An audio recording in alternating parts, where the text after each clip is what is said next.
Yeah, definitely, definitely. It's the only thing I can ever really remember wanting to be. Um, Ever since I was a kid, I just loved writing stories. My first ever book I wrote when I was about 6, I think. It was called Super Carrot. It was in this little green notepad. I've still got it somewhere. And it was about, I made up a group of characters. One was called Super Carrot.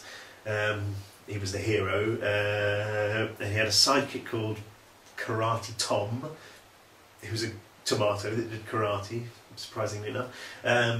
And there was a Professor Asparagus, I think, because I think I've just discovered asparagus and thought it was quite cool, only not to eat, obviously, just as a superhero.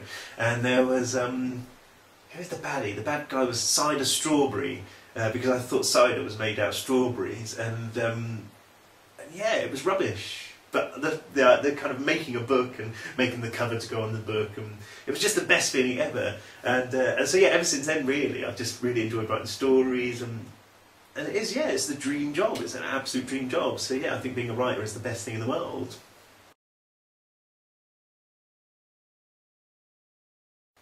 The first piece of work that got published that wasn't published by me as a 6-year-old with a pen was probably, oh yeah, it was a poem actually. I think when I was at school I wrote a poem and it got published in a pamphlet.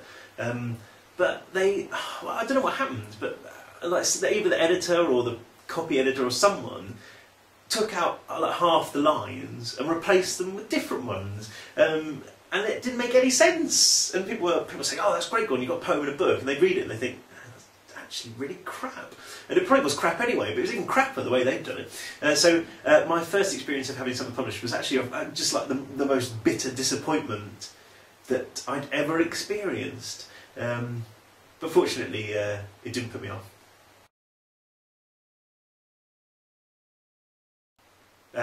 My big break came with The Inventors, which I wrote with Jamie, my little brother, obviously, and we wrote the first 3 chapters during the summer holidays as something to do.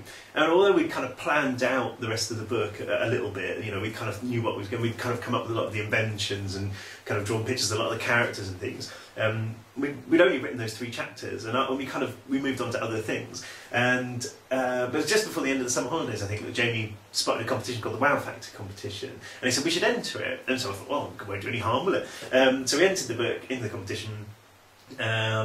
And forgot about it. And then about a few months later, I got a call from Waterstone saying, "Your book's been shortlisted, you know, for the Wow Factor competition," which was amazing. And she said, "We're going to need the full manuscript in a week. Can you do it?" And I was like, "We've only written 3 chapters. It's impossible. We can't do this." But then I thought, hang on, you know, this is a real opportunity. This is what I've always wanted. So Jamie and I basically, we wrote 80,000 words in a week, and we just sat down. Every waking minute was just writing and coming up with ideas. And yeah, so we wrote this novel and sent it off, and it didn't win the competition, but Faber really liked it, and they published it, and so yeah, and that was how everything has come off the back of The Inventors, really. So yeah, The Inventors was my big break.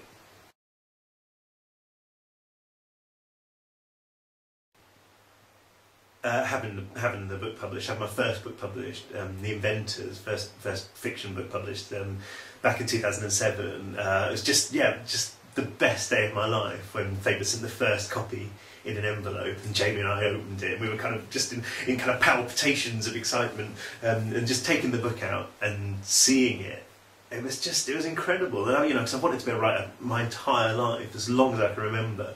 Always dreamt about having a book on the shelves in a bookshop, and seeing The Inventors there for the first time, I almost fainted in the middle of Waterstones, I have to say. Just the best feeling in the world. And yeah, I still get that sense of achievement every time I see a new book, but I don't think anything will quite beat seeing that first one.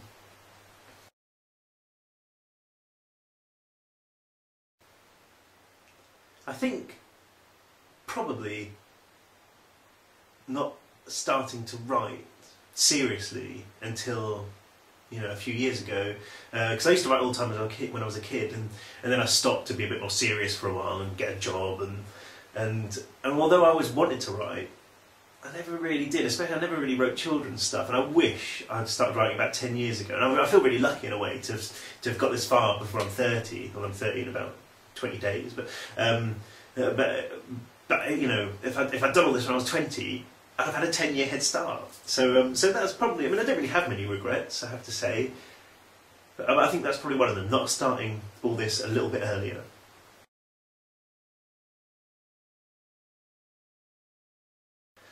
Yeah, I think all writers, unless you're incredibly lucky, you need a job to support you when you're writing, at least for the first few years.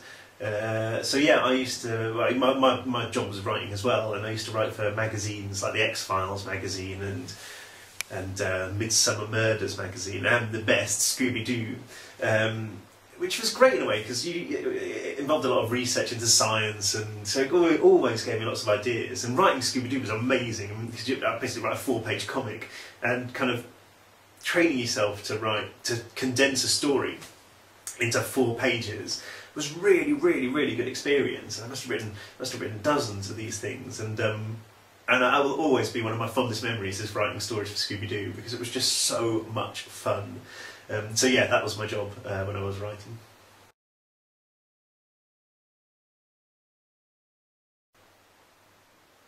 If I wasn't a writer, then I would almost certainly be a truck driver. And in fact, there's still days when I think I'm just going to stop writing for a year and I'm going to be a truck driver.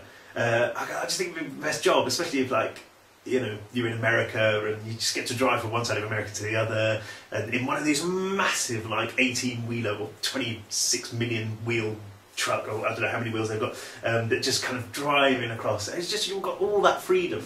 And what I'd really like is to be one of these truckers that goes up the rivers when they're frozen in kind of North America and Canada, and just kind of driving up these frozen rivers because it's the most dangerous job in the world. But it was so exciting. So yeah, if I wasn't a writer, I'd be a truck driver. In fact, thinking about it now, I might take a few months off and drive a truck. That'd be quite cool.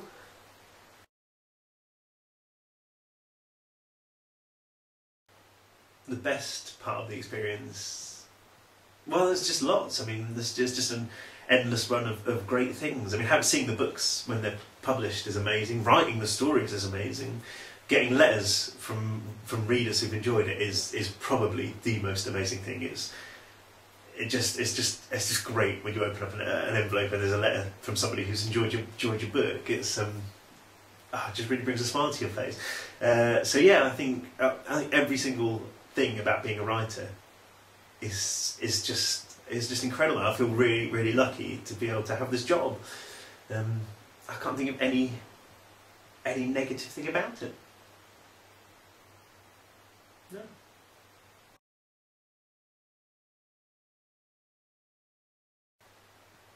Well, have fun. That's the best piece of advice I can give. Write a story that excites you and that you have fun in. You know, that you enjoy writing. It's essential. If you're writing about an idea which you think, oh, that's a good idea, you know, I'll just write it because it's a good idea. Not really enjoying it. You just won't write a captivating story. You need to find an idea that excites you, a story where you want to be a part of it. Even with Furnace, even though it's the most kind of horrific place in the world, and Alex just wants to get out, and it was still great fun writing because it was all about trying to escape. It had that kind of drive, that excitement. I had great fun writing it, and so that's what any new writers out there, the most important thing I could recommend is just finding a story that you love, that you want to be a part of, that you want to kind of experience along with the characters and have fun doing so. And if you can do that, you'll write a great book.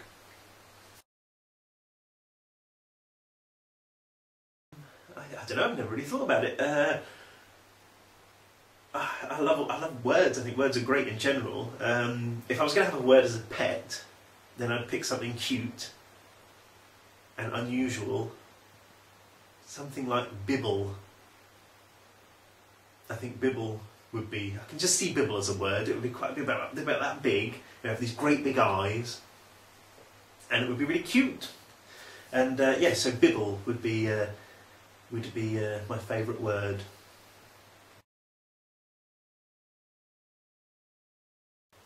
least favourite word would have to be deadline.